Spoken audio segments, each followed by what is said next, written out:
What? Subscribe. Subscribe. We'll highlight all that. Don't you worry. I'm just But of saying, course, you gotta remind people. You want to get Subscribe right now. subscribe. subscribe. Of course. Philadelphia, baby, you're gonna love it. Best sports fans in the world. Actually, the worst, but that's what makes them the best. KB, big day. How we feeling? Fucking terrible. I feel you. I am shitting myself all day. I'm so scared about this next game. Oh, I'd rather have that type of stress than everything I'm fucking dealing with right now. So What's wrong? consider yourself lucky. What's wrong? Get it off your chest. Let's start the show off on a high note. Oh, Talk no big deal. Stevie. Just haven't had a car for over a week. Haven't gotten any status updates. We called today. They're like, "Oh yeah, it's looking from all the research we've done." What fucking research have you done? What are we writing a dissertation on what's wrong with my car? Do we have like a master's program? It's a computer system problem that only the dealership can reset. So it took you 4.5 days to realize that a computer had to be reset that you can't do, and you couldn't give me an update on that because why? So we had to call my fucking insurance, have them tow my car to the dealership because I can't drive the car because it stalls out, and my luck, 31 and a half years would just come to a crashing close if I decided to get behind that wheel, which now puts me in the predicament that I'm 98% not going to be able to be in Albany for PLO opening weekend because I don't have a car, because I don't know what the expense cost on fixing my actual car is going to be, on top of what it would cost to rent a car, on top of the fucking absurd timetables that renting a car has to get it back to the rental car dealer, on top of don't have a hotel, on top of DJ being like 50, and this is no fault of DJ at all, but flights being fucking $600 from Michigan to Albany is absolutely ludicrous. And I also, on top of that, just have day-to-day stuff with this company to do. I have fucking intern forms that I have to fill out for our intern when he comes back from Europe that I was filling out. And then his professor was like, "Oh yeah, we don't accept digital signatures." So I had to print out one piece of paper for 2 forms to physically sign and then scan them back to my email. It's just one thing. I try to just make a happy life for myself. I just want to be content with what I do. I don't want to have to answer to anybody. I want to be my. Isn't that the American dream, Steve-O? Isn't that the American fucking dream. American dream? Is to just be happy with what you do. I try to do that. But what do? I have to drag my dick through the fucking coals of the Earth's crust in order to get one iota of significant movement to make sure that this company runs smoothly. Yet we have people. I watched the fucking Dr. Pimple Popper show last night against my will because my dad loves that shit. And some chick has fucking goddamn some weird form of rosacea, and she talks about it on TikTok, and she gets 16.3 million views, and she's complaining about how she doesn't want to just be seen as the rosacea girl. And it's like, sweetie, you recorded a video about your fucking rosacea. What do you expect is going to happen? Also, you're mad about the comments. Turn the comments off. Guess what? You don't have to read the comments either. That's life. Like, you want to be an influencer, you just quit your job. You quit your job for one rosacea TikTok, and you're complaining that your audience is now enamored with your rosacea. I'm sorry. It's so goddamn frustrating. I want to pull my hair out. I want to swan dive like those 2 British dudes who do the fucking synchronized diving in the Olympics and win every fucking year. What's his name? Tom something. Tom Daly. I don't even fucking know. They're the fucking best divers on the planet. I want to do that into the fucking Schuylkill River right now. God, I knew I wanted clip that. I knew I wanted to do this show early because I wanted live reaction, KB, and I And I got had it. to keep that boiled up because I just got done like 3 hours of PLL press conferences that were fantastic. And as I'm sitting there, I'm like, man, it would be real fucking great if I was going to be there on Friday. Guess what? Not happening. Have you pondered at all an Amtrak? I probably wouldn't be able to maneuver it just in terms of getting home, and but life's a fucking mess. That life, when you look up life in Merriam-Webster's dictionary, it should just have an asterisk and a footnote that says, see the word mess.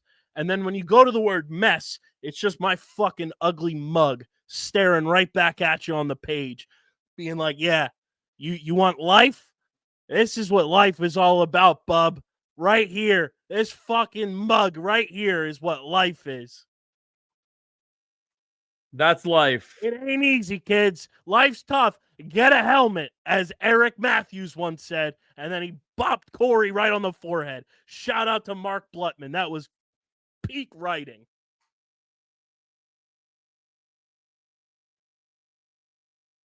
I bet my mic sounds real loud now, doesn't it, Steve?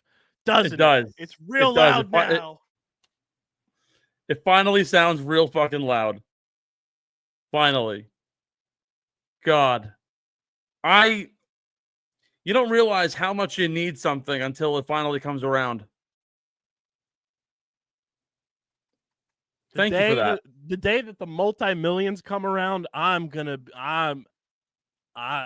really know what it feels like to know how much I need that. Because boy, oh boy, do I fucking need that. You're gonna be on fucking goddamn cloud 9. I might find cloud 10. You know, it's real nice. Cloud 9's real nice, but you never know. You might look up one day and there's a whole new set of clouds above you, and you get curious. What the fuck's up there? What's going on up there? I thought cloud 9 was the highest you could go. Well, guess what, bub? There's an infinite number of numbers out there. Well, you know what? At least you got it off your chest, and you got it done right here in the humble seat of me. And so I appreciate that. But you know what? There are much bigger fish to fry. I also have news for you because Kay was talking about this. Shout out to my dog. I don't know if it's for all the accounts, but I can go live on TikTok now. Oh, we can now. I can go live on TikTok. Apparently from my account and the main pod account, it gave me the notification, but I don't know if it's for all the accounts, but I assume it is. But I can go live on the talk. Because my friend Nicole went live during like a protest and she got like a bunch of fucking views. And I brought that up at the Truist, like, hey, we should go live. And then you're like, no, we can't do that. And I'm like, oh, this is really weird. For the longest time, it said you had to have 10,000 followers to go live. And I was like, well, that sucks. Fucking bing bong. But now I can go live. So maybe we'll test some things out that maybe in the future when I'm not fuming and TikTok decides to take it down because I'm dropping curse words that the kids can't hear. Yeah. I'll simulcast my view on TikTok live or something. Absolutely. Let's do it. Well, anyhow, it's great to have you here on Getting the Hole. KB, Steve-O here. Ethan, final day of his vacation. He is out. Yeah, what a lucky bastard he is. You know, what a lucky fucking bastard he is. His mom is a legend. Fucking feels like he's been away for a month. He went on vacation with us at the Truist, and then he goes on another vacation. He's sitting in mud like the fucking dude in Dune, just rising from the muck. Lisan Al-Gaib bastard. Yeah, fucking Lisan Ethan Al-Gaib. Shout out to fucking Timothy Chalamet, right? Dude, he's turning into fucking Jack Nicklaus before our eyes. It's absolutely amazing. He looks like the fucking bowling guy, Pete Weber. The bad boy of bowling. He's like, who do you think you are? I am. Oh, my God. What a great show we have for you on tap here. Live from the Underground on Underground Sports Philadelphia Podcast Network. Streaming live on Spotify, Apple Podcasts, YouTube, and wherever you get your favorite shows. Man, we have so much to get to here on episode 206 of the Getting the Hole podcast. Of course, if you're not following us already, be sure to like, subscribe, and follow us on all of our social media platforms at Getting the Hole Pod. Twitter, Instagram, TikTok, and the like. And of course, be sure to leave us a 5-star rating and a comment on our Spotify, Apple Podcast posts. The engagement certainly does help with the overall engagement of the program. Check out the Once Apple again, Podcast channel, too. I'm going to keep plugging that for a while. Check out the Apple yeah. Podcast channel because you can favorite it in the channels tab. Facts. So then you can follow along with any new show. You get a notification when new shows get uploaded to the channel, and it has Facts. every show on our network. So if you want to just immerse yourself in the underground universe, check out the channels tab if you're on Apple Podcasts. And of course, follow us on social media. That's Kyle Bennett at KBIZZL311 and myself at Stephen McAvoy with the double underscores. We start out. Oh, and of course, how can we start off a show without shouting out our awesome partners? This episode of the Getting the Whole Podcast presented by Paramount Plus. The coverage of the Memorial Tournament, Jack's Places Tournament, taking off this week. You can catch it on CBS, Paramount Plus with Showtime plan, 5:30 to 7:30 p.m. on CBS on Saturday and 2:30 to 6:30 on Sunday. Join Jim Nance and the crew as you check out who wins at Muirfield Village, Jack's Place. Will it be defending champion Scotty Scheffler, or will one of the 70 men in the field come out victorious? Only at the Memorial Tournament, streaming on Paramount Plus. Be sure to check out the link in our description to get in on the action with Paramount Plus. KB, we start off with some mail call. We got a few questions that I sent out through social media, and the folks have answered. People want to know what we think about things happening in the golf world this past week. Mail call, we got Will Zalatoris, a double herniated disc in his back, the same one that he suffered last year. With Willie Z's injury, does this officially already in his very young career make him one of the major what-ifs in the sport of golf history? So I'm a huge sucker for the what if universe, and I'm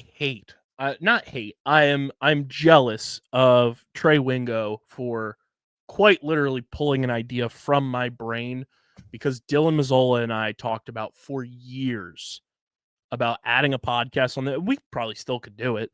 But there is like written text conversation about us starting a podcast about like sports, like what ifs and sports like domino effects that like led to different things. Like what if, the Blue Jays never traded Roy Halladay to the Phillies, or what if, Alex Rodriguez was suspended in the 2009 World Series for doing steroids. Like, do the Phillies go back to back? Like stuff like that like has so many different universes that it could sprawl off to. Trey Wingo started a podcast very similar to that, but that's a passion project that once we have millions and millions of dollars, I would love to do with people. But when it comes to what ifs, I'm of the belief that you can't decree a what if until the person's career is over, because there's still opportunity for that player to come back. There's still opportunity for that player to compete in the sport, whatever sport they play. So until their career has come to a definite close, I always leave the door open on the what if tab. Now, is Will Zalatoris trending towards a what if player? I would say yes. I think he's on that path.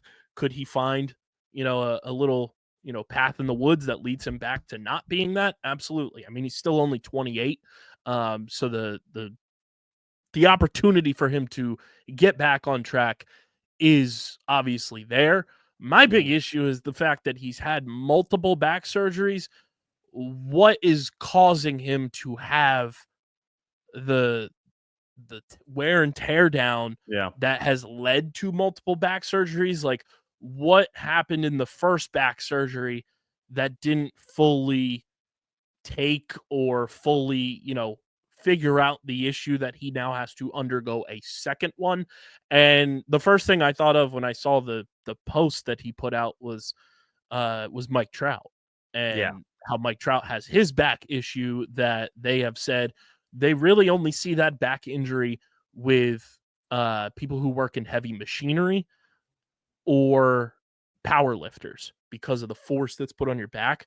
And with baseball swings and golf swings being eerily similar, I'm wondering if it's a similar case to what Mike Trout dealt with his back and what Will is dealing with his back, because it's not far off age-wise either from when Mike was dealing with his back injury. I know Mike's a little bit older than Will, but not by much, but it's still relative age range. So I'm wondering if it's a similar thing just with the force and the torque that Will swings with, and if that's something that when the time comes for him to get back to training and everything, will a swing coach kind of say, hey, we might have to adjust your swing force and how you swing your driver and how you approach the full body torque to make sure that your back doesn't fall apart and that you have to retire far earlier than you need to.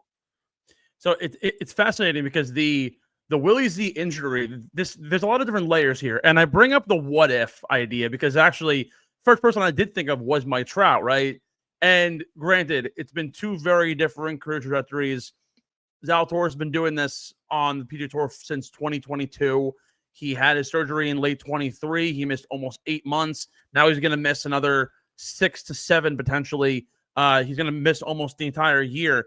I think what's really crazy, though, is that this is all coming at a point where, if you remember after his first surgery, when he came back, he started changing his putting motion. Now, is that partially because his putting was not very good when he was healthy? Yes. But he moved to the broomstick, which allowed him to stay more upright when he was putting. Part of that was because he felt back pain when he was even bending over just to putt. So already the initial feeling there is, hey, I have lower back issues.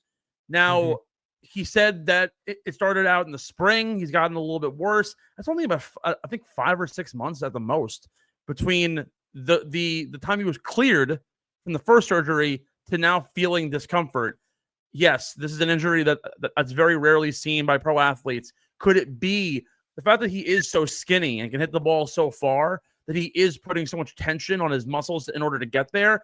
I mean, I doubt that he's not. It isn't that he isn't working out. Sure, he is, but he maybe just isn't putting on muscle the same way. Is there a muscular dystrophy thing going on? Could it very well be? And this is a precursor with his current injuries, similar to what like David Wright had, where he had spinal stenosis, where it's almost like you feel the pain in your back, but it's like a crippling effect almost. Like it only progressively gets worse. It doesn't actually figure itself out. I'm afraid to know what was going to happen to Will. I mean, in talking to my wife as my medical expert, the chief medical examiner of the McAvoy household, which is very funny that we have 2 chief medical experts combined on this podcast between your wife and my dad. So like right there, like just from talking to her, she's like, yeah, well, it seems like 2 back surgeries in a couple of years. Even she reminded me, this is very Tiger-esque. Tiger Woods had 2 back surgeries very recently, back to back when he was dealing with it back in 2013. So all of this stuff's kind of like, it's a very similar career arc. And we already know what happened to Tiger Woods post 2013, 2014, 15, when those surgeries happened. It was a totally different player. I mean, I don't want to go all the way to say that Will Zalatoris is a what if, because his career is still very young, even though he is 28 years old, going on 29 in a few months. I mean, the guy has shown flashes of being one of the best players on earth. I remember if you go back to prior to his surgery, the last 8 or 9 weeks of the year, I mean, he won his first career event and his only event at the FedEx St. Jude. He had gone into that week, finishing top 20 back-to-back weeks.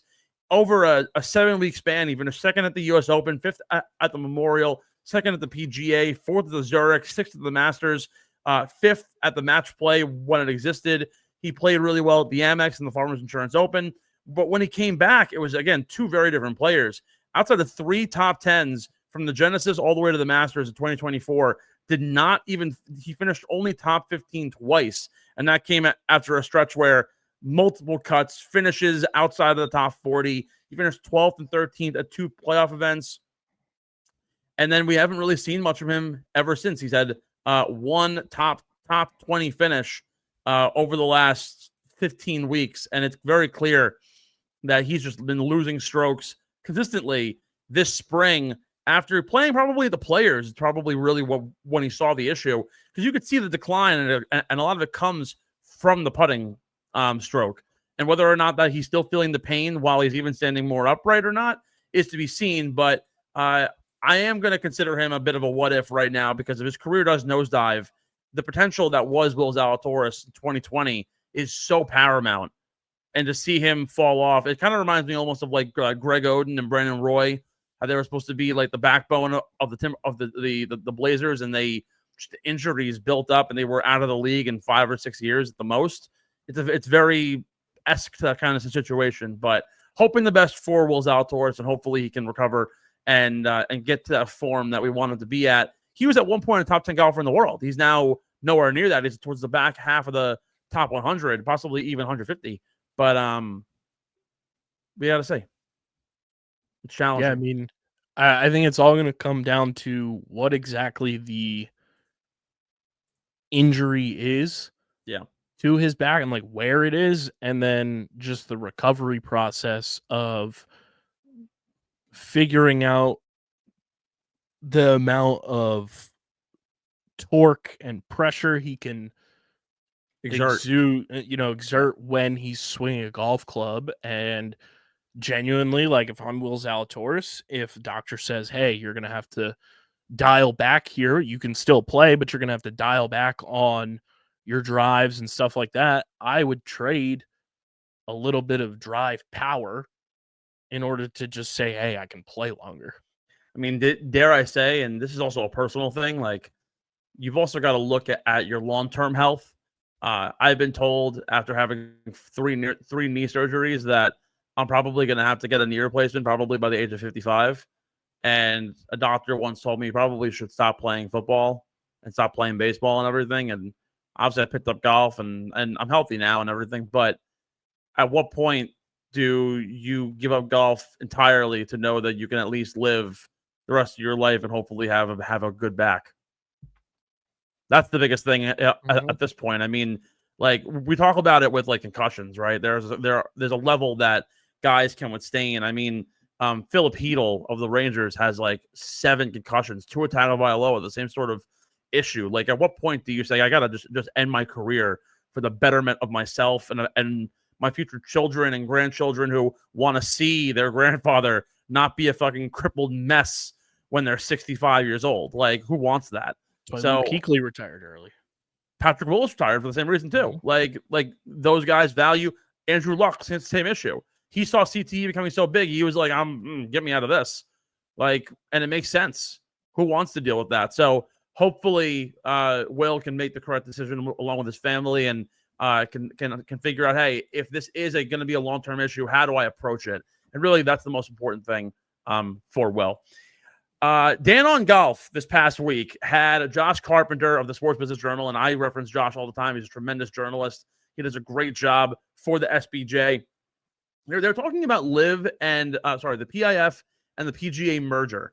And I got a question here. With the PGA PIF talks cooling yet again, does Josh Carpenter's recent comments show that the PIF never wanted to come to an agreement in the first place? Now, Carpenter went on the show and was asked, while talks have cooled, do you know anything aside from that behind closed doors? And he said, has LIVGolf worked from a business standpoint or an ROI standpoint? Probably not. But from a conversation standpoint, people are talking about LIV like it's just another golf tour. Whether or not they ever really wanted to be in the room in the first place, they've won. I think it's a really interesting take. And I actually agree with exactly what Josh is saying. It feels like, because we've been at this now for almost 2 years, almost more than that. Scotty gets asked about it. Rory gets asked about it 3 years. No one has said anything about the continuation of talks between these two organizations. And it's making me almost feel like the PIF was trying to get involved with the PGA Tour solely to get people talking about it and continue to be like, all right, you know what? There's movement towards a reunification of golf. But did the PIF ever really want to be at the table and try and join up with the PGA Tour? They have billions of dollars, gazillions of dollars. They knew that signing the deal with the CW wasn't going to yield them any money. They knew signing the deal with Fox wasn't going to yield them a lot of money. They're growing LIVGolf, but at this point, Josh is right. It feels like we're just talking about LIV like it's another tour that's out there. And yeah, it's different, and like it's polarizing, and it's much more polarizing than the Latin America's tour or the Asian circuit, the KFT. There's a lot of different things out there. LIVGolf just seems like it's existing. I mean, outside of what, maybe 5 guys? A little more than Bryson, that. Brooks, Joaquin Neiman, Rom. oddly enough, Patrick Reed, John Rahm. There's a few others sprinkled in there. But those are kind of like the guys that get like talked about Yeah. in terms of just like the overall zeitgeist of golf. Like every other guy that's gone, they've like been Thanos snapped away from like the forefront of golf's like lexicon. Like nobody talks about Dustin Johnson anymore. The dude won the Masters in 2020. Granted, it was 2020, but still went out and won the Masters in 2020. And with a record score. Right. Like, and he has fallen off the fucking cliff that Black Widow gets yeeted off of in Avengers Endgame. Like, that dude stinks now. And every other guy that's gone, like, is either older or you know, they don't have the competitive drive or nature to compete with the guys that are on the PGA Tour, that are on the DP World Tour, that are on some of these other tours that compete week in and week out. And one, that's a testament to like those 5 guys and the couple other that we didn't name that are in the mix, but those 5 guys in particular, that they're able to stay sharp, be in the field in majors, and still be relevant in everyday golf lexicon. But like, I mean, we talked about it when it came to the forefront 3 years ago. Like, this inevitably was an attempt at sports washing. Like, this was a major thing to sports wash with where the money was coming from. We talked about that. We knew that was the case. And at the end of the day, I think the PIF is realizing golf's not as profitable as, say, soccer, whether it be, Premier League, whether it be MLS, whether it be some of these other sports that they're investing in too. They're realizing like these are just like single entity guys. It's not team sports. The team sport aspect, I don't think, took off the way that they expected it to. And I think at the end of the day, they realize that and have kind of just drawn back their overall interest, but have kept their name out there to keep Liv's name in the forefront of people's brains. Like, I genuinely like it's so silly to me that these guys all jumped and everything. Like, I get the money aspect and everything, but like I feel like if you ask them now and seeing where their careers are and where they could have been potentially if they just stayed on tour and they had the balls to kind of just like go at the good old boys club and go at Jay Monahan and go at kind of the establishment that is the PGA Tour and fight for what they wanted, a lot of those guys' careers would not be as, washed away as they are now. At the same time, though, I do want to make this argument. Live guys have gotten better in major tournaments. Like Sergio Garcia has had a revitalization of his career, and he's one of the best players on Live once again. The guys who went, and we beat the horse so much about it, but the Poulters and the Westwoods and Richard Blands of the world, even like Bubba Watson, who was on the drop zone last year. Now Dustin Johnson's following suit. They did it because they already had generational wealth to begin with. They didn't need to worry about making more money. And you know what? Like, we can still perpetrate and say Bryson should have never left. But let's be honest, Bryson had another revitalization of his career as well. And at the end of the day, this goes back to what like what Ben and I were arguing about months ago with Rory before he was getting back to his winning ways, right? They only care about majors. So long as it doesn't matter where you're playing, you could be playing in fucking Argentina. If you have a chance to play in majors maketh the man. You are determined. No one cares, and we're going to talk about him in a little bit. Today's Sam Snead's birthday.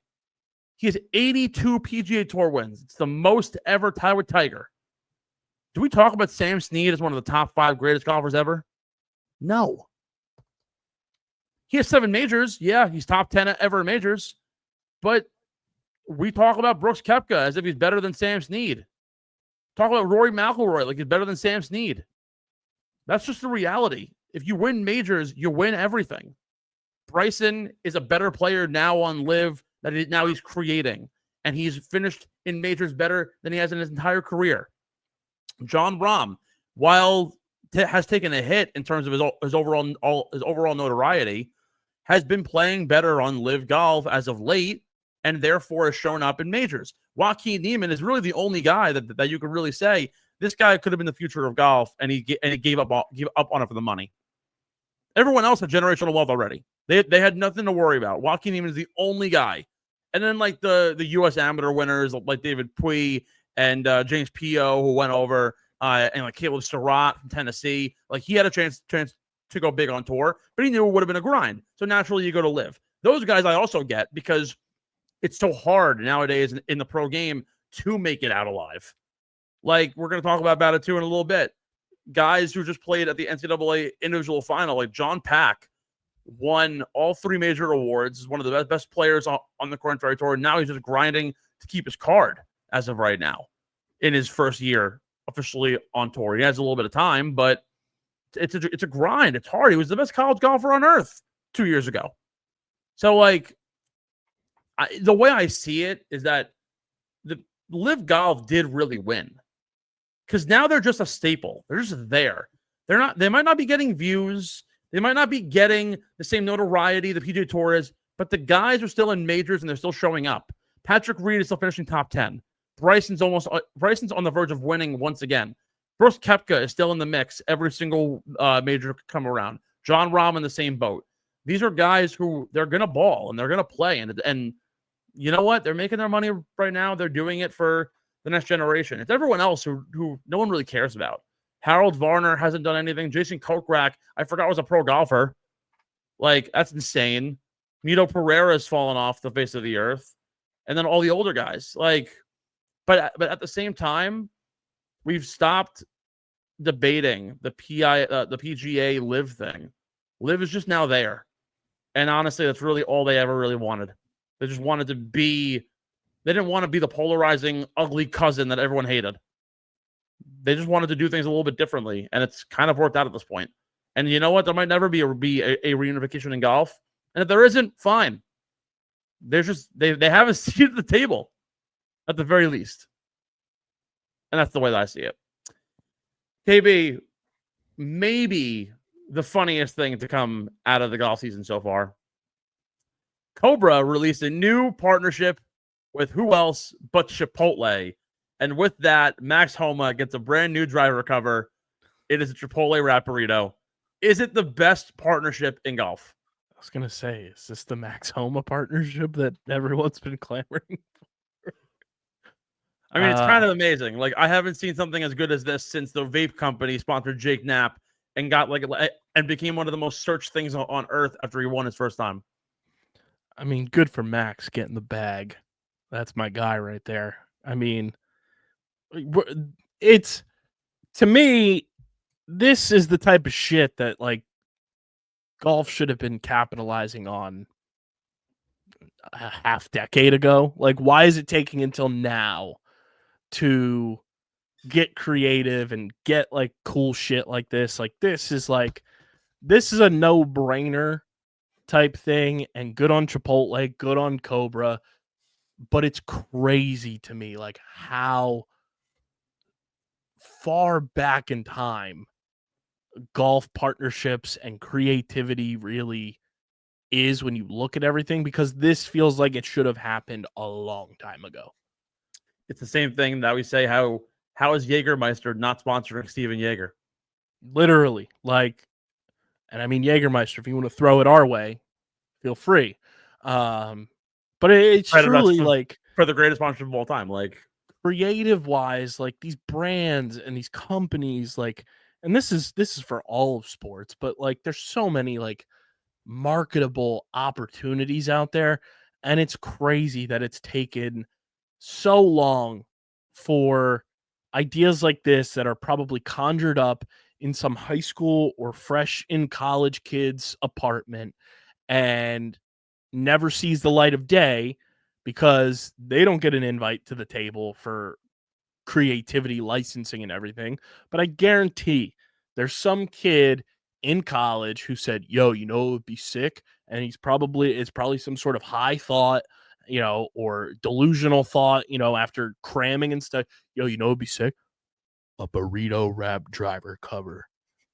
And I guarantee it's written down somewhere, some college kid in like 2018, and it's now just seeing the light of day. Yeah. And it's just wild how far behind so many companies are in terms of getting creative, in terms of their approach to marketing. And you know what? I commend Cobra and Chipotle for doing it. I'm just blown away that it took so long for it to happen. And also to talk about just like the actual advertising of it and how cool the partnership is. I mean, we were talking about it at the Truist, like do whiskey brands sponsor like players, and like Elijah Craig sponsors like JT Poston and Max Homa and a few others as well. But like there are a lot of brands that could benefit from advertising with golfers and getting their name on bags. I mean, like we've seen some crazy stuff. Like obviously the MLB sponsors a few guys, Cam Young, namely Eric Cole, Johnny Vegas. Like that's a cool partnership. The Anaheim Ducks sponsor Jake Knapp with a vape company. I mean, like Keurig Effie Barnrat, probably the coolest one I've ever seen because he was a known vapor trying to get off cigarettes. Jewel was like, "Hey, we want you," and they gave him a fucking gigantic rig with all this shit, and they'd be like, "Yo, Barnrat, blow for us," and he would just fucking just shoot clouds everywhere. Like that's perfect. It's genius. Dude wipes with Harry Higgs, face of a brand right there. Like it's perfect. This is one of the cooler partnerships. I still think the dude wipes with Harry Higgs. It's just the most like regular guy playing golf kind of vibe, which is perfect. Another one like this to me is like same level as Tiger Woods and Monster Energy. Yeah. Like it's a little bit strange. This Monster's weirder because Tiger probably has never put an ounce of Monster into his body. But I would say he probably has done what's the white one, the 0 calorie or whatever, the 0 sugar. I guarantee that I never had Monster, so I can't even tell you. But I guarantee that's Tiger's choice. Max Homa is absolutely though a Chipotle guy, and that's 1,000%, and that fits. Ben Griffin won at Colonial this past week. What was the best prize that he received? Was it the sky blue Land Rover, the plaid jacket, or the honor of at one point in his life being an absolute narp, being a loan mortgage broker for 3 months when he quit golf back in 2021? Fuck being a narp. I mean, I always say the prizes and everything are. I think the jacket takes it, but the Land Rover, I would say the Land Rover, but you got to figure out what the taxes are, the payments on it, because they're not paying for all that. They're just like, here's a car, and then it'll probably end up on Repo Wars when he finds out that he doesn't have the bills paid for it, and he's thinking that the PGA Tour or somebody's going to pay for it. No, Ben Griffin, from one to another, make sure you find out the logistics on the car payments, because I'll say this. That would suck so massively. I don't know where you can get a plaid jacket. Like exactly that looks as good as that. He also is a graduate of UNC, which by the way, shout out to UNC, a great time to be a fan of this program. Just won. Jackson Coyven is one of the best golfers out there. Sorry, he goes to Auburn. David Ford, who won the Haskins Trophy, I believe. He also, I think UNC might have won the team championship in the NCAA. The baseball team is absolutely insane. Women's lacrosse team just won the Natty this weekend. Yep, that as well. So a sky blue, Carolina blue Land Rover, pretty damn cool.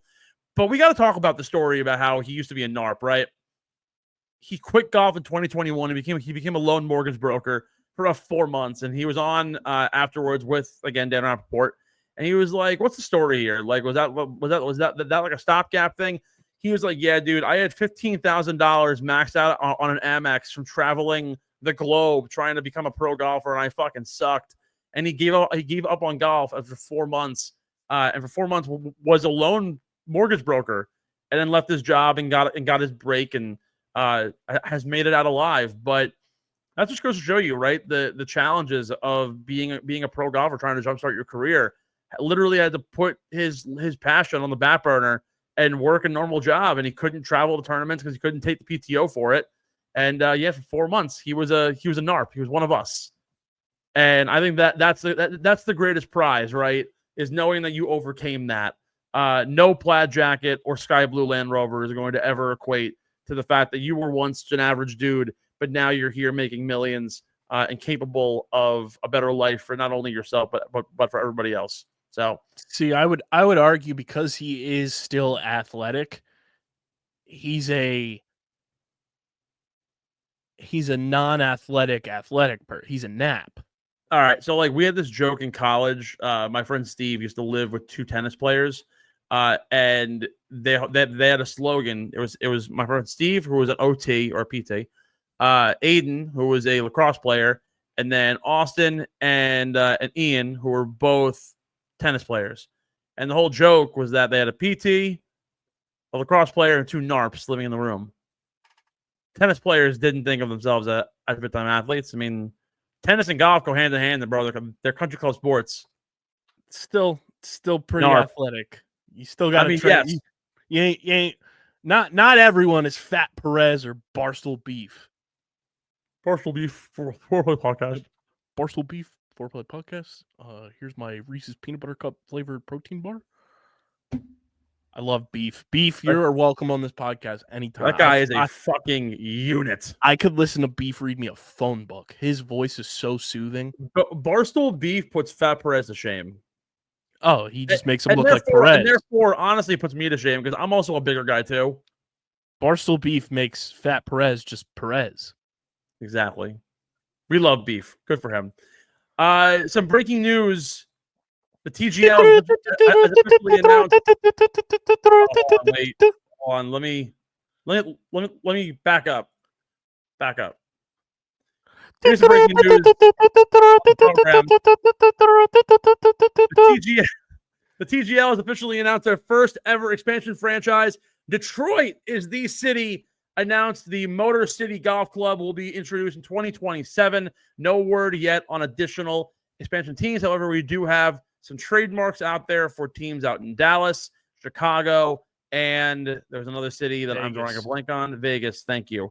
Some cool things about this team. It's co-owned by Lions owner and chairwoman Sheila Hamp, as well as Broncos owner Rob Walton and major attorney Jordan Rose. Michael Hamp, who is the team governor, also the wife of Sheila Hamp. He's also the co-owner of Middle West Partners. They're also a major investor in the group. So the first team, Detroit. Who do we think is going to possibly be on this team? 2 things. Number 1, missed opportunity for. Did you say there was a name for Motor City? It's Motor City Golf Club. Okay, I like that. Missed opportunity to call it 8 Mile Golf Club. It would have been sick. It would have been so dope. Detroit, cool, up and coming, like not up and coming, but like they've been around as a sports city, but like all of their teams are starting to like come to prominence. Like the Pistons make the playoffs this year. The Tigers are the best team in the American League. The Lions are, one of the prominent teams in the NFC. The Red Wings are working their way back to prominence as well. But cool city. It's unique. I'm glad they didn't do Vegas or Dallas off the rip because I felt like that would have been kind of blah. So this is different. This is fun. Number 1, I need to see the colors. I need to see logos. I need to see all of that in order to give my full assessment of Motor City Golf Club. Give me throwback Pistons colors and we'll be cooking with gas. Who is going to be on the team? This feels like we kind of talked about this when we found all of the trademarks for the 4 teams. What was that, a couple weeks ago? Yeah. This feels like big Canada vibes. This could be a team filled with Canadians simply because the Michigan and Canada border are right there. this feels like they could be Detroit's team, Michigan's team, but also be Canada's team for the time being. So I think there's a really interesting like group of names in the mix. So obviously we don't have any Canadians currently in the league. So Corey Connors, Nick Taylor, Adam Hadwin, and Pendrith are all on the slate. This I don't want to say this controversial at all, but as a majority and historically African American city, and the roots that come with Detroit, it kind of gives me like the northern Atlanta sort of vibe. Like Atlanta's the dirty South. Like Detroit kind of gives me that like northerner vibe. I could very much see like the swag of Tony Finau coming to the forefront as like the leader of this team early on. I know he's a California dude, really. He's from Utah. He's Samoan. He has the West Coast roots. But I could see the swagger of him really coming to the forefront and leading this team. I can see Corey Connors joining the team. If you want some other some flair out there in the room, there's a lot of other names that stand out that I think could fit. One name that I think actually is a very interesting one that might be I don't want to say unpopular, but a little bit strange. Victor Hovland might also give you a little bit of extra oomph when you're looking for a big name to join that sort of a roster. I mean, again, there are other guys that are out there who are currently top in the world. Sepp Straka is another name that could fit. Bigger guy, interesting kind of drive. But I think Tony Finau is probably the one name that I would tab for this team early on. Corey Connors feels like the face of a team. Like he's young enough and like in the, because I don't know, like I'm not saying Tony Finau can't be on this team, but I also feel like he would be better suited for like a West Coast situation, just with like living proximities and stuff like that for like fan wise. But like Corey Connors feels like he is one of those players that is in the golf lexicon week in and week out. He's still relatively young. He's only 33 years old. And like he feels like Canada's guy right now too. So if you do go like the Canadian route of making this a team filled with Canadian guys, like Corey Connors should be at the forefront of that. And I feel like he's almost a lock, so long as he wants to play, almost a lock to be part of Motor City Golf Club. Yeah, really curious to see who they end up picking out of the hat in order to get in on this vibe. And of course, there could be trades, there could be different things involved now as TGL grows, and we have 2 years to get there, so we don't even know what's going to happen until then. There was reports earlier of a Dallas team worth about $77 million. That could very well come into the fold early on now and be the second team, but they'll be announced next year because they already have the infrastructure and everything and a bid put out there. This seems like it was sort of a bit not under the rug, but like we all knew about the Dallas thing for about 3 months, and now we get this. So could very well see 2 more teams in the fold. That would make sense. Would also add to that divisional aspect that you and I were talking about a few weeks ago on the show. So I think that could be very interesting. We're going to take a short break. On the other side, we're going to give you our shout-outs of the week. We're going to preview the Memorial Tournament. A lot of big shout-outs to a lot of really familiar and new names in the golf space. And then we got a little bit of a challenge for KB in honor of one of America's greatest pastimes starting out today as we record Tuesday, May 27th. Don't go anywhere. That's KB. I'm Steve-O. We'll be back right here from the Underground. You're watching the Get in the Hole podcast on Underground Sports Philadelphia.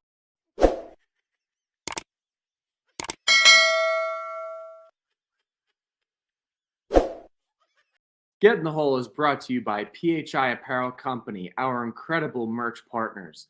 PHI Apparel Co. provides unique designs and high-quality clothing from t-shirts to hoodies for every golfer around. With their original designs for all, there's no doubt you'll stand out on the course, the driving range, or at the 19th hole. Go to phiapparel.co and use code UNDERGROUND at checkout for 10% off any order. That's code UNDERGROUND at phiapparel.co and grab exclusive Get in the Hole podcast merch and support your favorite golfers.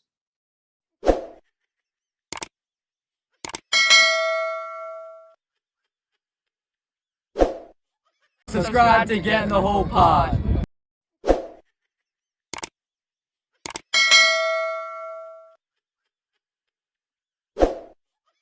Welcome back to Get in the Hole. KB and Steve-O here. Ethan out on vacation. He'll be back in next week. Let's dive right into our shout-outs of the week presented by Acorn Hills, the premier destination for all your clothing needs this summer.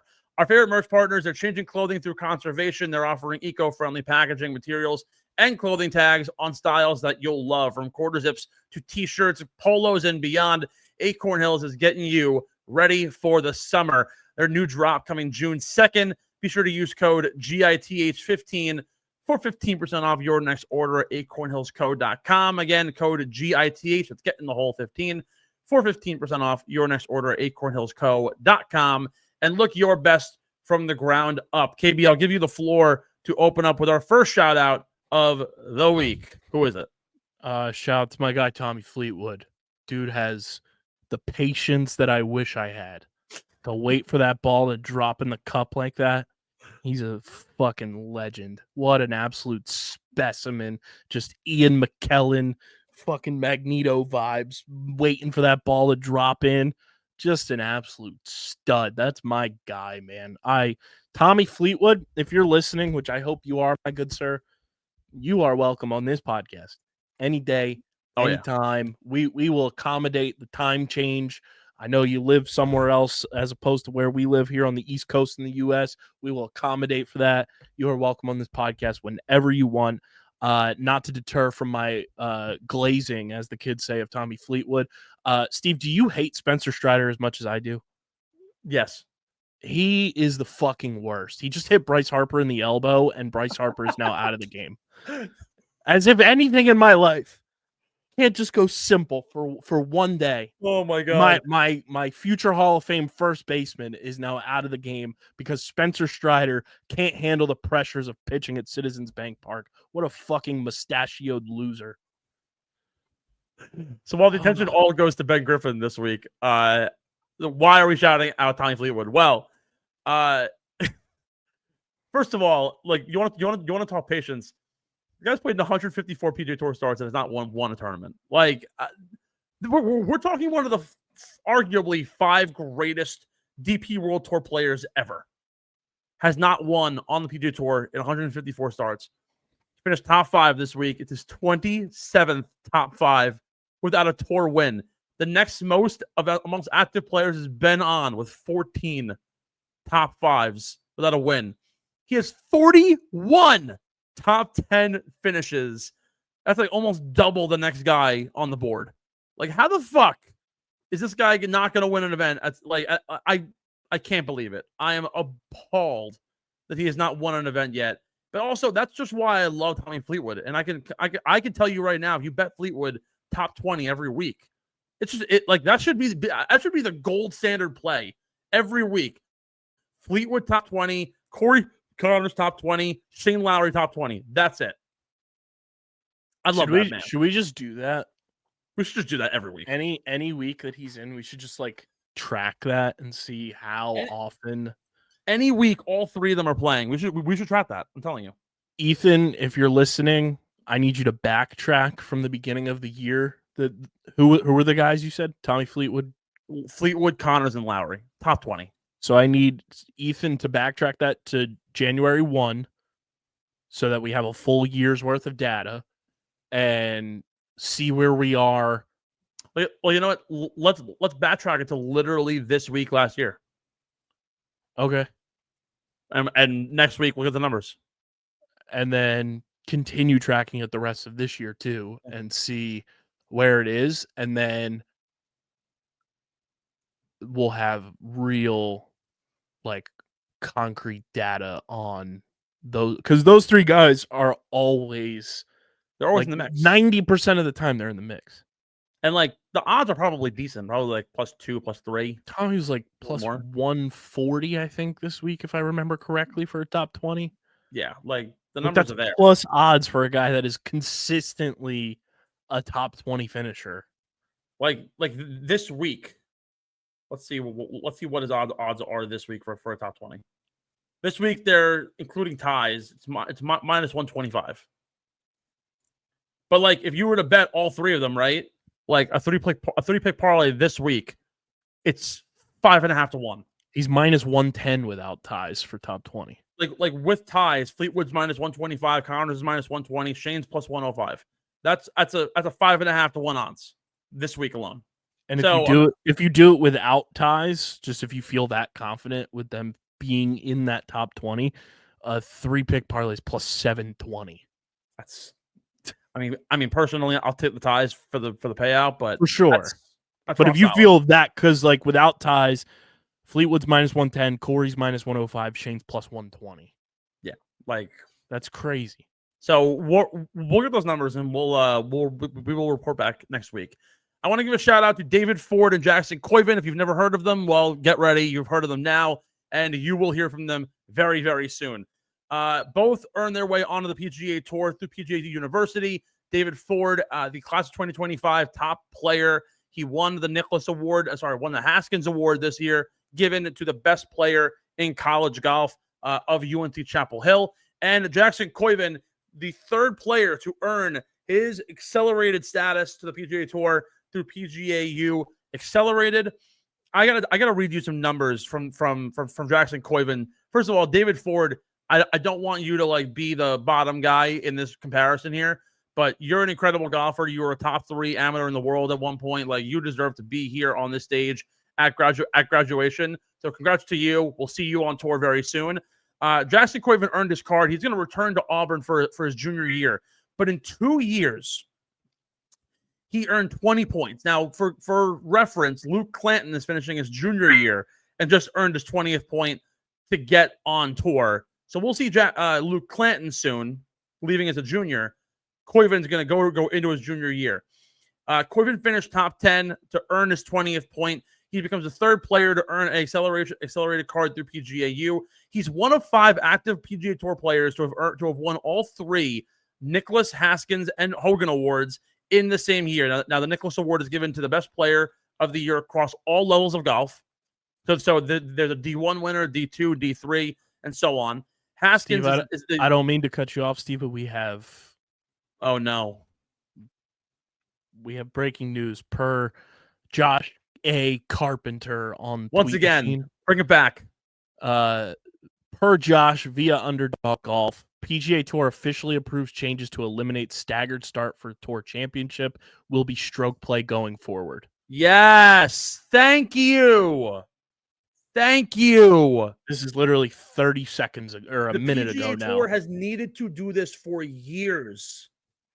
I hated the idea of staggered scoring because it literally gives the advantage and it takes away every ounce of skill from the bottom tier. I believe if you've been in the top 5, you've won the Tour Championship every single year. It's been like, there's been one outlier. Now, East Lake is hard. But if you finish 30th, it fucking sucks to have to erase a 10-stroke deficit when the first guy on the board is Scotty Scheffler and Rory McIlroy and Tony Finau. And, like, come on, man. Like, ridiculous. Thank God they're getting rid of this. I do so think that they need to bring a match play into this. They will be adjusting the course setup as well. This is from a press release sent to players a few minutes ago, according to Josh A. Carpenter on the Tweet Machine. In response to data indicating fans want to see winning scores closer to par, the PGA Tour Rules Committee will adjust its course setup approach to encourage more risk-reward moments throughout each round, further heightening the drama and competition to determine the FedEx Cup champion. And it will be the toughest tournament to qualify for. Already the most elite field in golf, the Tour Championship field size will remain at 30 players in 2025. The Player Advisory Council is studying the qualification system for future years to raise the stakes on the entire FedEx Cup season and reinforce the Tour Championship as the hardest tournament to qualify for. I think this is huge for golf, and there's a lot of different reasons for this. I think that making it more heightened and making it more elevated. And this is actually a great reference because we talked about it earlier. Everyone only cares about majors. They want to win majors. But the Tour Championship should be like the 5th major. The Players is very much for that because it is for the players, by the players, at TBC Sawgrass, at a public golf course. That's perfect for them. But the Tour Championship needs an identity. And we talked about it last week with the PGA and how they need more of a new identity and a different identity that it lacks, right? I think the 30-man field is great. I think they need a 2-day stroke play, and you chop down to the top 12 or the top 16, do a match play to get from 16 down to 4, and the final day is the top 4. And it's match play the rest of the way. It's the same way the PGA would do it. And I think it'd be so good for the sport because we love the Ryder Cup and we love the idea of match play, and it pits the best of the best against each other, and it'd be perfect. I do like, though, how they're making the course harder. They're making it more towards par. They're going to make it major style vibes. The purse is going to be huge. If they can make this the 6th major, that would be such a big boost to the overall product of the PGA Tour, because at the end of the day, they call it the race for the FedEx Cup. Shouldn't that come with some sort of a intrigue and an interest? Absolutely. I love the move that they're making here. Good on the PGA Tour for finally doing something that I agree with. Christ. Yeah, didn't mean to cut you off on there, but that was literally it's all good. Let's get 20 back to the seconds shout-out, ago. Let's get back to the shout-out, though. So Jackson Koivin, I want you to understand how important this is from a golf standpoint, because this kid might be fucking incredible one day. I'm losing my track. Gained his 20th point. He's going to forego his tour card this year and go into his junior year at Auburn. But what are we going to miss? And what are we going to expect from Jackson Koivin in 2026 when he hopefully joins the PGA Tour? He's one of 5 active PGA Tour players to have won all 3 major awards in the same year. The Jack Nicklaus Award, which is the Player of the Year across all levels, Division 1, 2, 3, and 4. There are different levels given to everybody. The Haskins Award, which is the top U.S. golfer voted on by players, coaches, and members of the media. And the Hogan Award, which is given to the top college golfer in the world, anywhere in the world. He is the best golfer in the world. He's the only person to achieve this as a freshman. He won all 3 awards as a freshman. Now, there are multiple people who have won all 3 awards. Matt McNeely, Patrick Cantlay, but only 5 have done it in one season. He's the only one to do it as a freshman. Sai Thagala did it, John Pack did it, Ludwig Oberg, and Patrick Rogers. They're the only 4 other guys who have done it in college. But Jackson Koivin is one of 1. Now, David Ford won the Haskins Award this year. Well-deserved. Good on David. We'll see him on tour soon. But shout out to those guys, man. Absolutely incredible stuff. The future of golf is in safe fucking hands. KB, who we got next? Next up here. Where is my Michael Lasasso, who won the NCAA individual title for Ole Miss this week, knocking off one of the best fields in NCAA history. A huge win for Ole Miss and coach Chris Malloy. Yeah, huge win for Michael Lasasso. Saw a few tweets. What's your opinion? He was wearing 4-inch shorts. Those calves. Yeah. Those calves were fucking humming. Fuck yeah. Let the legs breathe, boys. Let the calves breathe. Let the thighs breathe. 5-inch inseams and up. We don't need none of them. We don't need to be wearing capris this summer, boys. What are we talking about with this 9-inch inseam? No, let the puppies breathe. Let them breathe. Yeah, if Chubbies wants to sponsor this podcast, I will wear them on the show. You'll have the thigh cam ready to rock and roll. The thighs need to breathe. Chubbies. The calves need to breathe. We don't need to be wearing capris or anything like the 2003 NBA style shorts. We don't need to be looking like St. Bonnie's back in the day, okay? We need to be fucking letting those puppies breathe all summer long, all year long, quite frankly. But I like this guy even more. He's letting them breathe. Good on him. 4-inch inseam is a power move. I could see the ad read right now for Chubbies, and I would be all over that shit. Birthday shout-outs this week. We mentioned him earlier in the show. It's absolutely no offense to this man because he is one of the greats in golf, whether or not we want to talk about him that way or not. Happy birthday to Slammin' Sam Snead, baby. Born today, May 27th in Ashwood, Virginia. Tied with Tiger Woods as the all-time wins leader in PGA Tour history with 82 PGA Tour wins. He has 143 pro wins over a 30-year career. He's won 7 majors, including 3 Masters tournaments, 3 PGA titles, and the 1946 Open Championship at St. Andrews. Happiest of birthdays to Sam Snead, who is celebrated by his family as he unfortunately passed away back in 2002. So shout out to the boy Slammin' Sammy Snead. You know I do some... this. You know I do this every time that you pull up the birthday shout out. So now I'm just scrolling our favorite website ever, onthisday.com. Today also birthday twins there. Lily Rose Depp. Okay. Also celebrating a birthday today is former NFL star Vontae Davis. Stud. Rest in peace, Vontae Davis, right? Yeah, I think so. Yeah, didn't he pass away like a suicide or a drug overdose? Last year, April 1st of last year. Yeah, terrible. Crazy. He was like one of the funniest dudes. He was great too.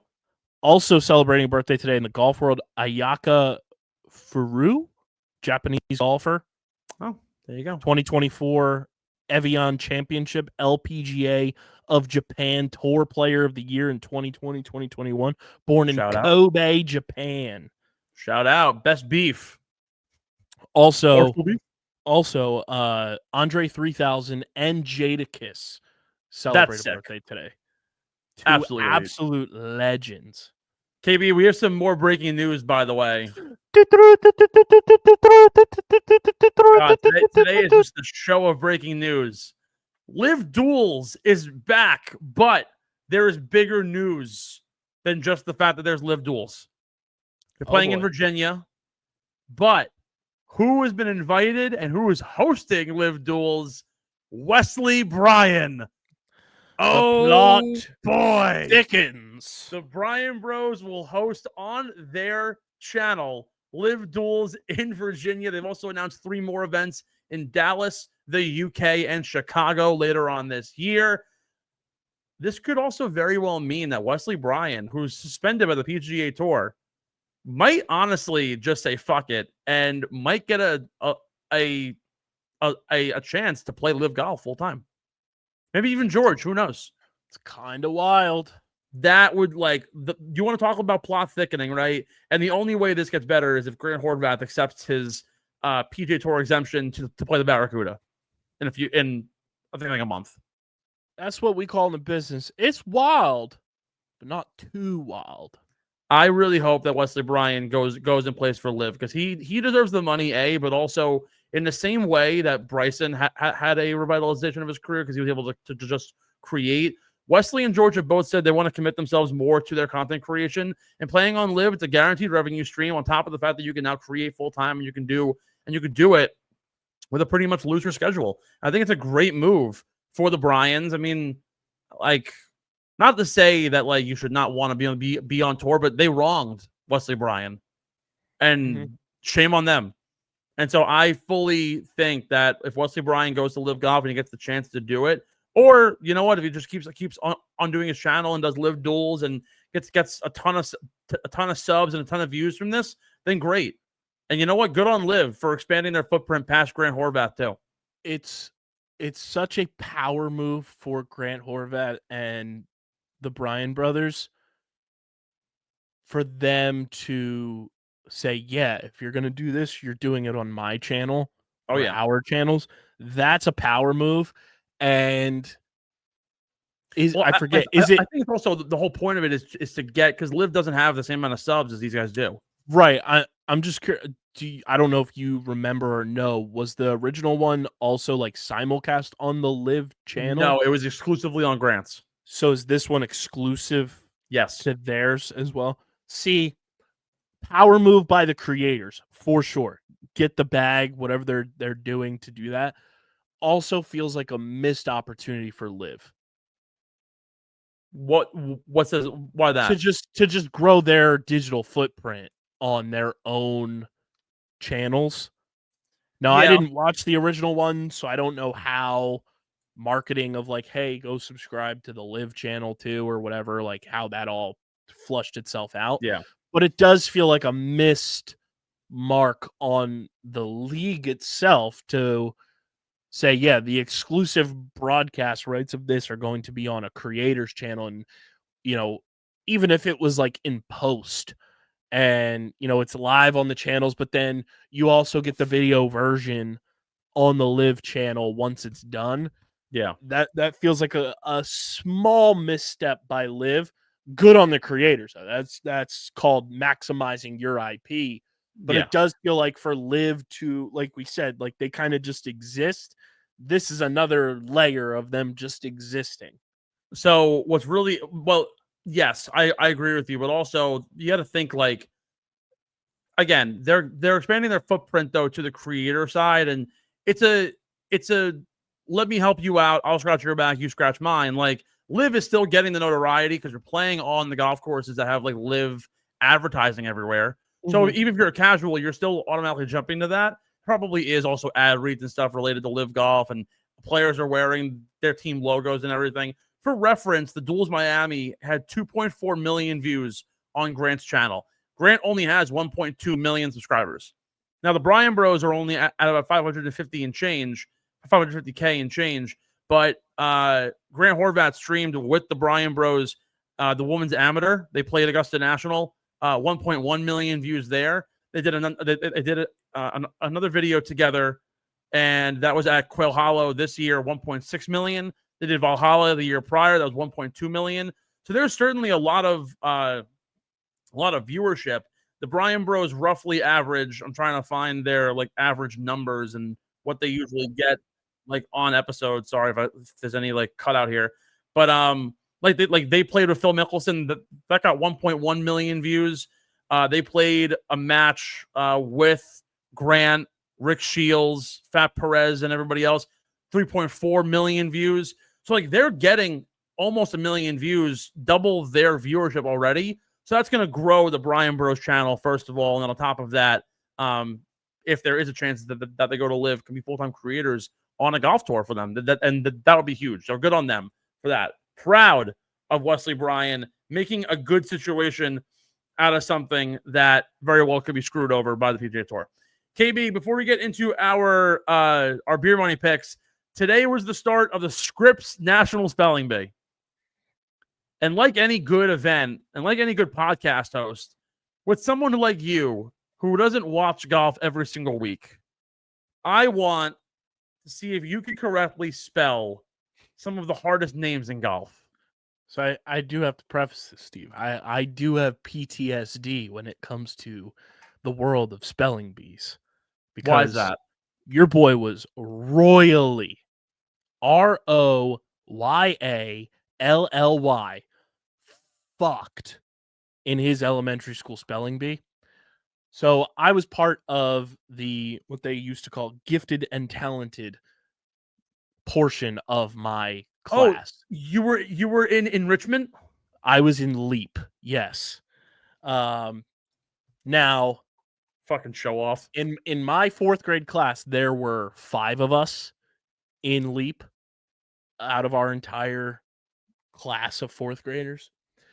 The 5 of us received some of the most deceiving and ridiculous words to spell. Meanwhile, the regular kids, the NARPs, the normies, got words like soccer, got words like vehicle. Now, Steve, the word I received that knocked me out of the spelling bee in round 1, which when you're in fourth grade, that's a traumatizing thing. You're on stage in front of the school, microphone in your face for potentially the first time, and you get told incorrect. It scarred me, as you can tell, as it is still bothering me 20 some odd years later. I was given the word personnel. The word was said to me personal as personal. It was stated to me as personal. Now, when I hear the word personal, I don't feel the need to ask for language of origin, a sentence. That's pretty straightforward. So when I spell PERSONAL and get told incorrect and that the word was personnel, and then you put the emphasis on the word, I was fuming. And then the next kid after me gets soccer and says capital SOCKER. I wanted to blow a fucking gasket.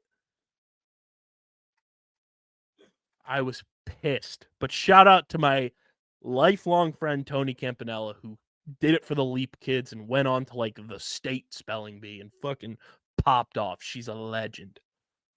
Wow. I don't think we're going to be going that crazy here, but Fucking well, personnel. actually, we might, because we have some names for you. We're going to start easy with some names that you should hopefully get. We're going to start with Charles Schwartzel. Yeah, or we only care about the last names. Charles Schwartzel is So your name. we're just spelling the last name. The last name, because the first name is fine. Schwartzel.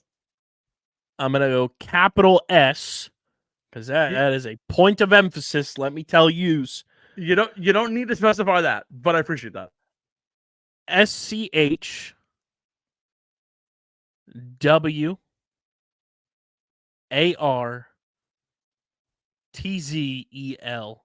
Schwartzel. Congratulations, Charles Schwartzel. Very good. Next up, we have Brandt Snedeker. Snedeker. Country of origin is German. I'm gonna go capital S just for the fun of it. SNEDEKER.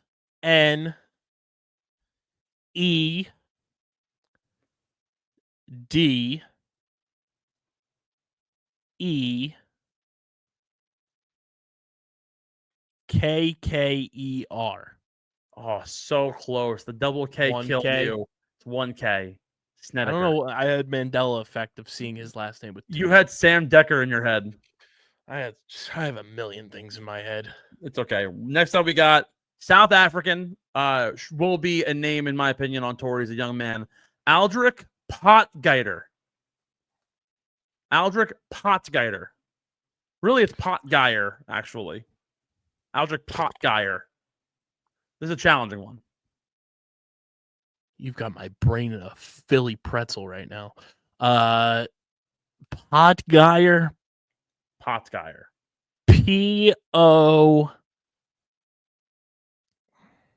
I know I'm going to get this wrong, everyone. So I'm throwing darts at the board here. PODTGYDER.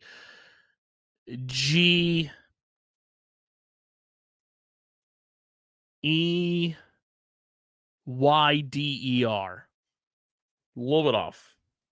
Yeah, I was never getting Potgieter. Yeah, I was never getting that. You probably won't get this one either. Peter Uline. These fucking names. Peter Uline, actually, of the Range Goats over on LIVGolf. What's the country of origin? Let me do some quick research. Don't you fucking say American either.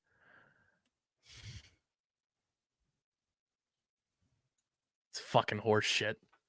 That's fucking goat shit right there. From New Bedford, Massachusetts. That's like my sister. She says there's no way JT Real Muto is just American. Yeah,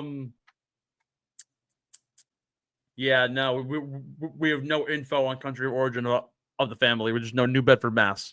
Can you repeat the name for me again? Peter Uline.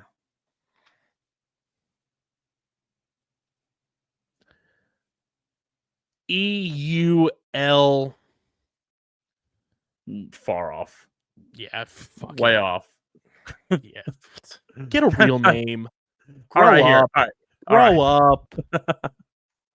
I'll give you a real name. That's UI. Two vowels. What the fuck in the Wheel of Fortune is this? I'll give you a real name that you actually might know. Louis Oosthuizen. Yeah. Gesundheit. Give me one. What do you think?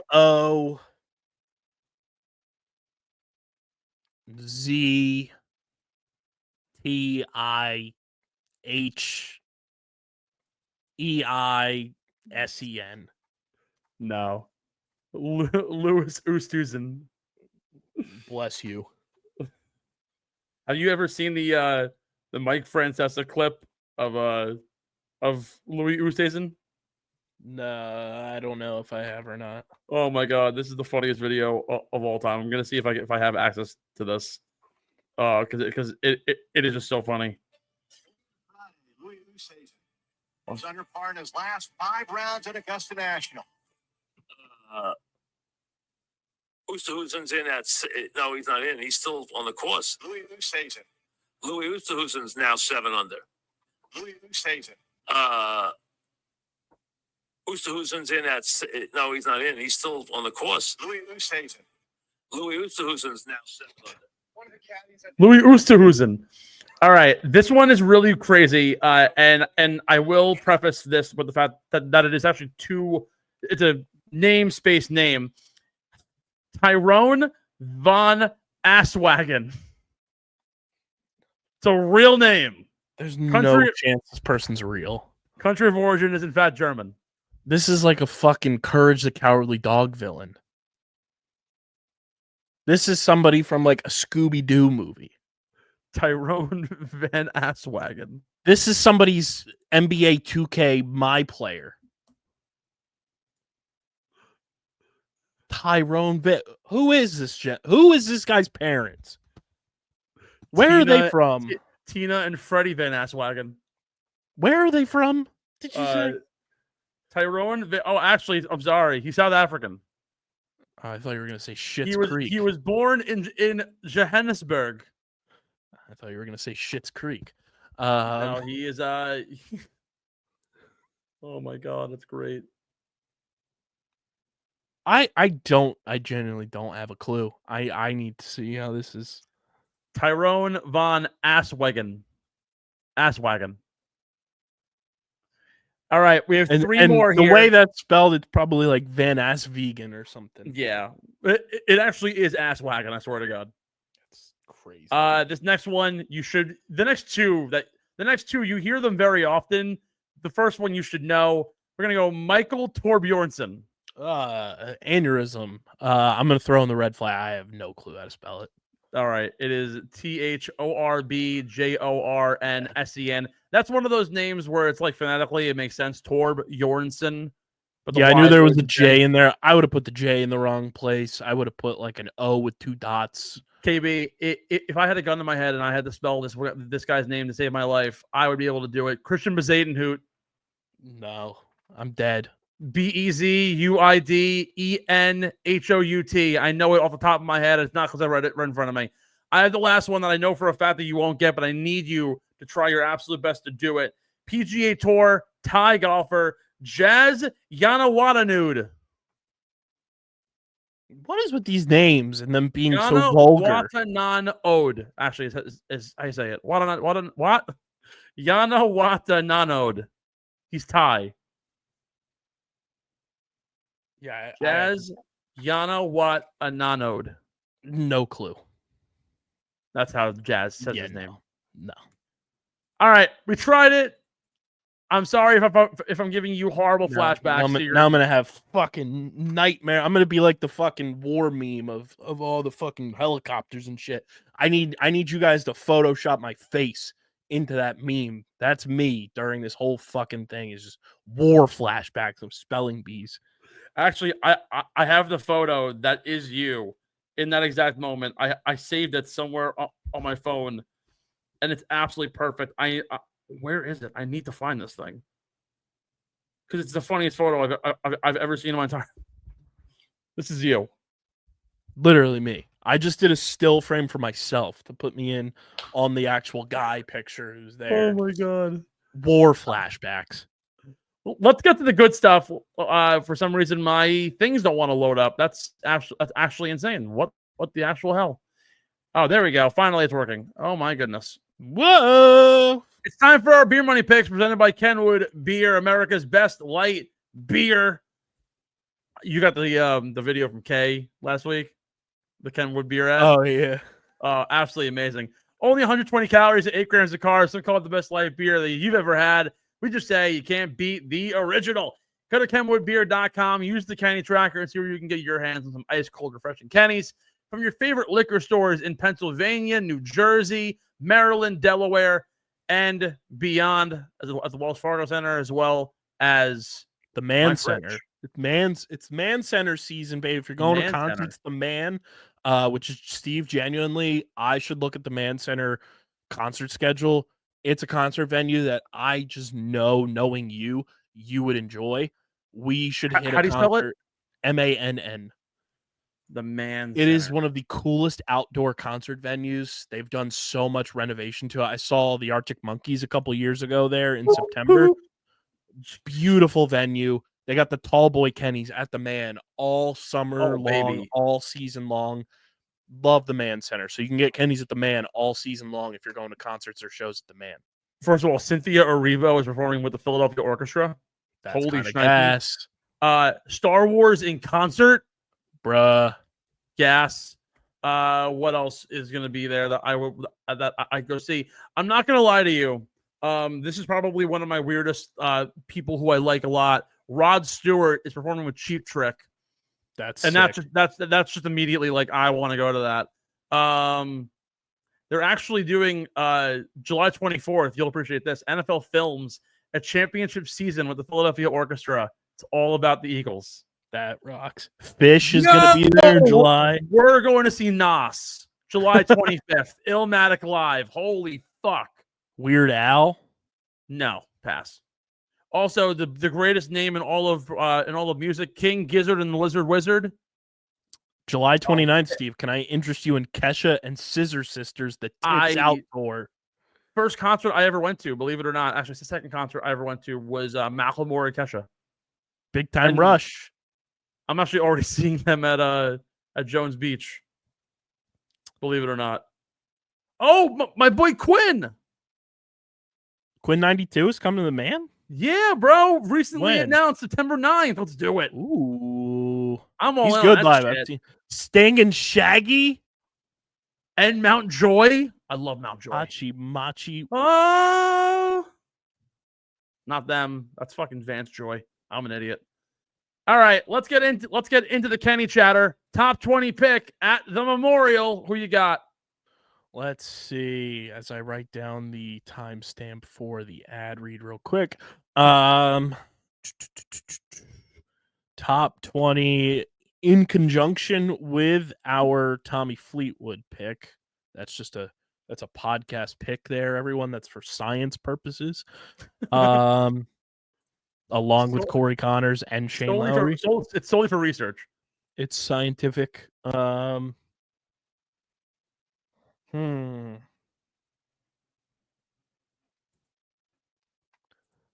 it, why not? Big Tony Finau. I dig that. I dig that a lot. Let me find it. The odds for you with the ties. Plus 120. There you go. I like it a lot. A lot of consistency happening on this leaderboard in terms of like top names and really good results on this golf course. Tony Finau actually does fit the mold. He has 2 top 10 finishes in his last 5 attempts at this golf course. There's a lot of different ways that I can go here, but I'm going to ride with a name that I'm familiar with that I appreciate a lot. He's plus 115. He's right ahead of Mr. Tony Finau. I'm going to go with Sepp Straka this week for a top 20. By the way, I've been on a cold streak like none other. You're up 3 on me, and I don't know if I should be embarrassed as a golf knower, but I've been riding the coldest hand ever, the Schneid. Hopefully, I can get off of it. Top 10.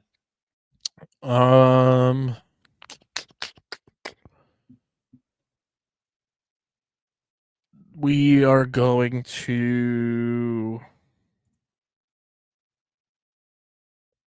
go in conjunction with scientific purposes. Top 10 plus 200, including ties.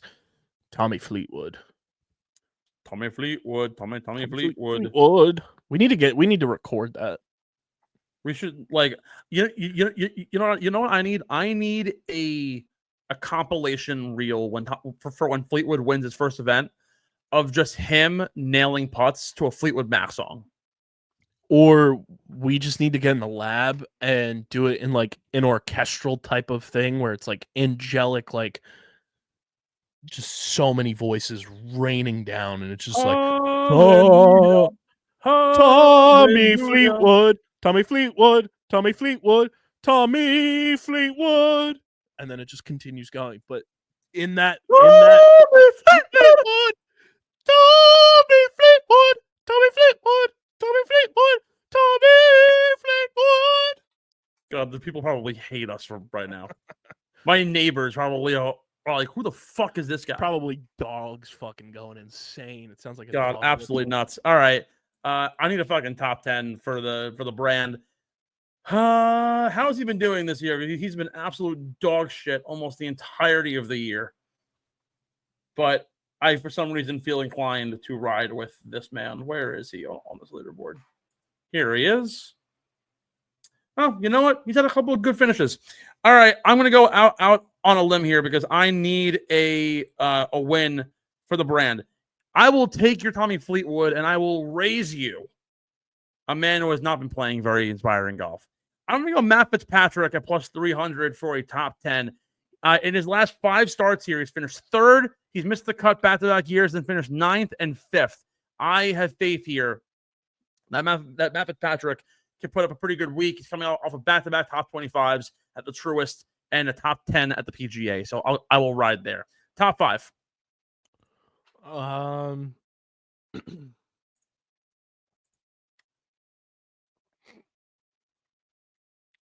going to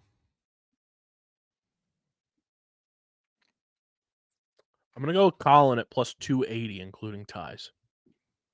I dig. I'm actually going to go with someone else who's similar. I do like Colin this week. He does have some really good numbers here. He's won in the past, back when it was the workday in 2020, and he has 2 runner-ups, including last year, only behind the Scotty Scheffler. I'm going to go, though, with Patrick Cantlay this week.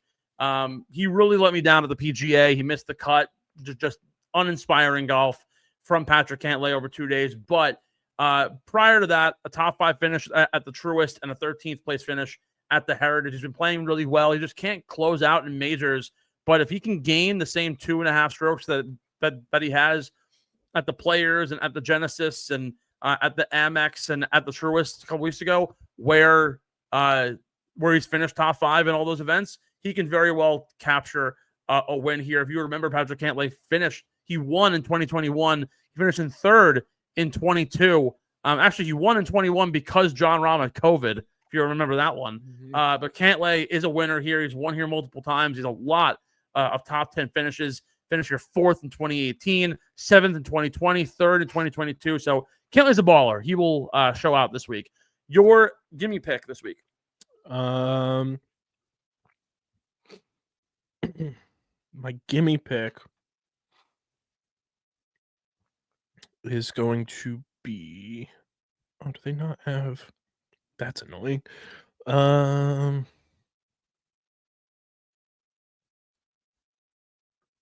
Let's see. I had something in mind, but they only had one half of it, so I have Shame.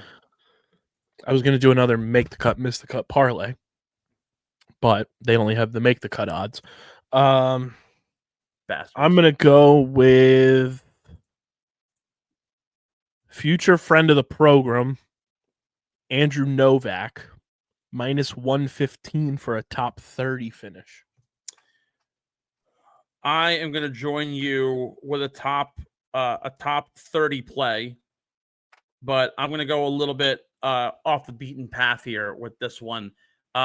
He's had some good success here in his past endeavors, so much so that over the past few years it's led him to a top 5 and a 2nd place finish. He also finished top 40 last year, just inside at 39th. He's had a pretty good year so far. I think he can do some damage this week. He's minus 150, so he's isn't the greatest layup play this week. I think Novak's a much better call, but Denny McCarthy for a top 30 is where I will go here. Not to call it free money because of any other reason, but McCarthy at minus 150, Straka's minus 150. You can get Henley at minus 140. I mean, Harris English has good numbers here. Matt McNeely's 120. So you can parlay any of those names, but I'll take Denny McCarthy as my solely top 30 pick for a gimme. The ladder parlay. So for science, again, we're going to do Fleetwood, Lowry, Connors. Aside from that, what is your ladder parlay? Top? Are you doing another Four Nations? Yep, I'm pulling it up right now. There we go. The KB Four Nations parlay.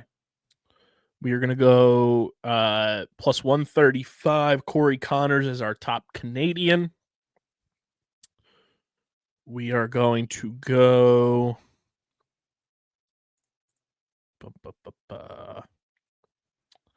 I don't like that there, so we're going to pivot to Minwoo Lee is top Oceania at plus 220.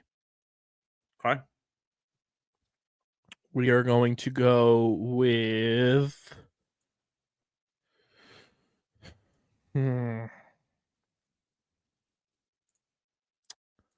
We're going to go Siwoo Kim, top Asian at plus 210. And we're going to go Scotty Scheffler, top American at plus 210 for a Four Nations, 4-pick parlay, top USA, top Asian, top Oceania, top Canadian, plus 7,126 odds, $1 to win 72.26. Actually insane. That's nuts.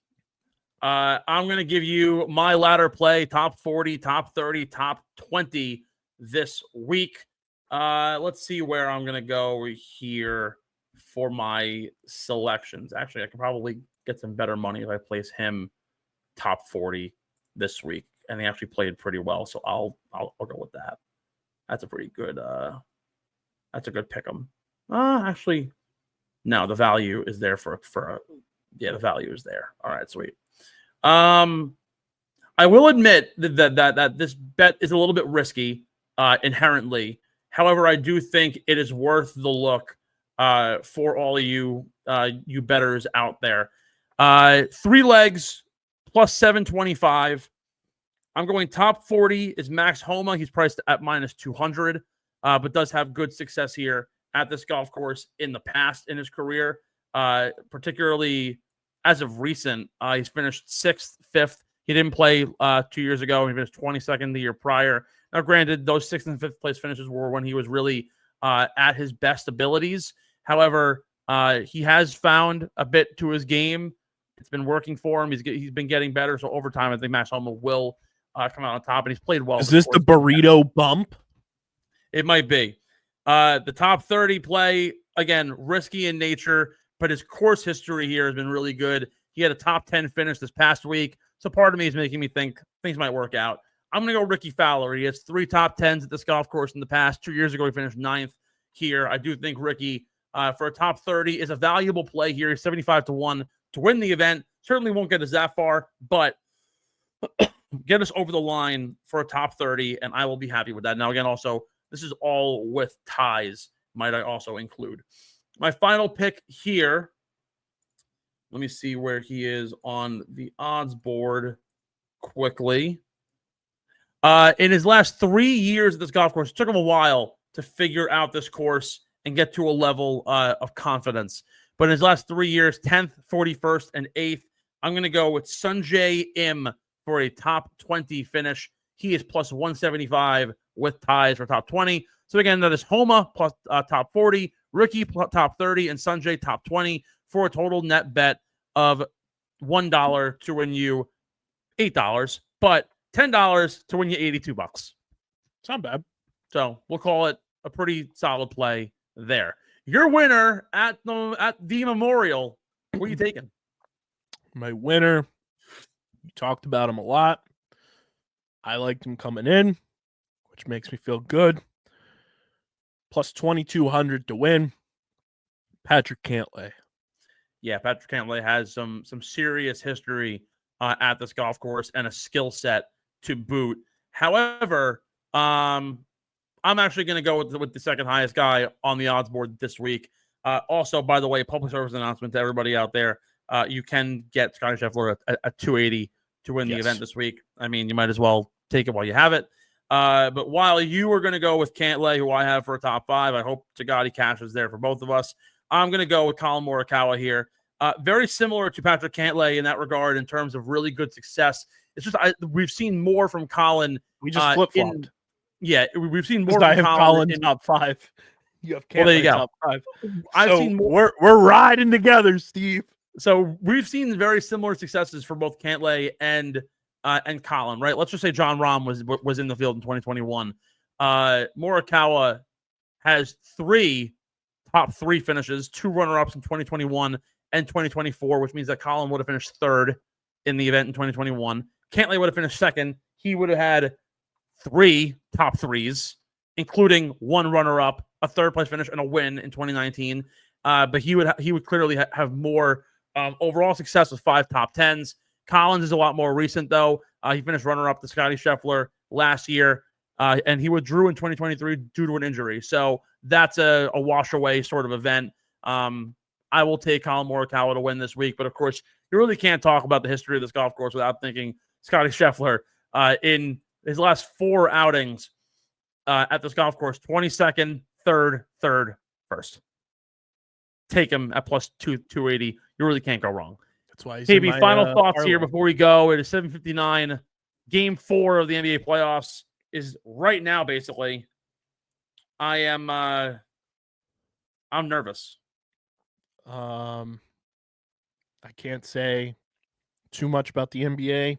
I've been very much out on the NBA for quite some time. Go Pacers, though. I don't get how people hate Tyrese Halliburton. He is so Fuck easy to root Tyrese for. Halliburton. He fucking rocks. Fuck Tyrese Halliburton. Fuck his dad. Shout out suck. to Mr. Halliburton for being able to be in the building. I hope Tyrese shoots 1 of 20. I hope he goes in nuclear. front of daddy. He's so easy to root for. I've been a fan of his primarily since the Olympics when he posted the photo of his gold medal and did the whole group chat caption. I thought it was hilarious. He's an easy player to root for. Go Phils. Shout out CJ Kirst, an absolute animal. Can't wait to watch him play. It's gonna be a little bit because he was playing with a broken hand allegedly and still put up a fucking sock trick in the national championship game. I'm all in on the Water Dogs this year. I think they have a real shot to win it all after speaking with Coach Tierney and Michael Sowers today, media availability. I couldn't be more in on a guy who I was so wishy-washy on going into last year with Coach Tierney. He has fully bought me in. And we have 1 locked in, potentially 2 very fun partnerships that we'll be announcing in the very near future. One of them will be coming this coming weekend, and we'll have some fun stuff to do leading up to allegedly us being in Galloway in 2 weeks. But a very fun partnership that's been months and months and months in the making, that I'm very excited, and they will be a part of this program for the month of June. So will be absolutely awesome. Looking forward to it.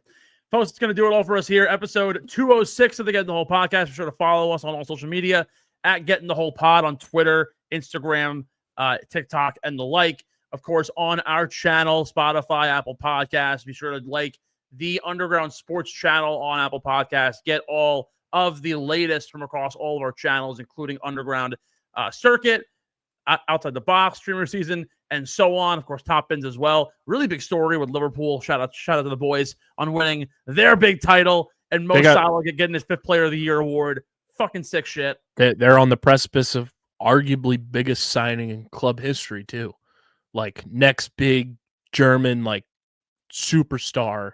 I've been sitting on Florian Wirtz for years. This kid is a fucking beast. And Leverkusen was so good last year and 2 years ago. And Xabi Alonso has done a great fucking job. And Wirtz is the guy. He's literally the leader of the German national team in 2 years or next year. I'm all over this kid. Absolute legend.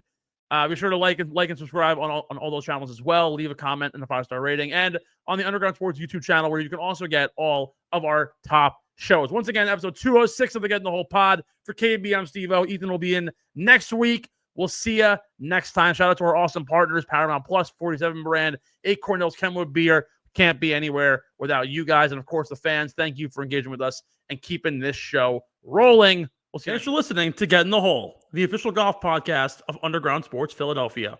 Catch us every week wherever you get your favorite podcasts. And be sure to like and subscribe on Apple, Spotify, and YouTube. You can follow us on Twitter and Instagram at Get in the Hole Pod. And follow Underground Sports Philadelphia at Underground PHI. We'll see you next time. And remember, get in the hole!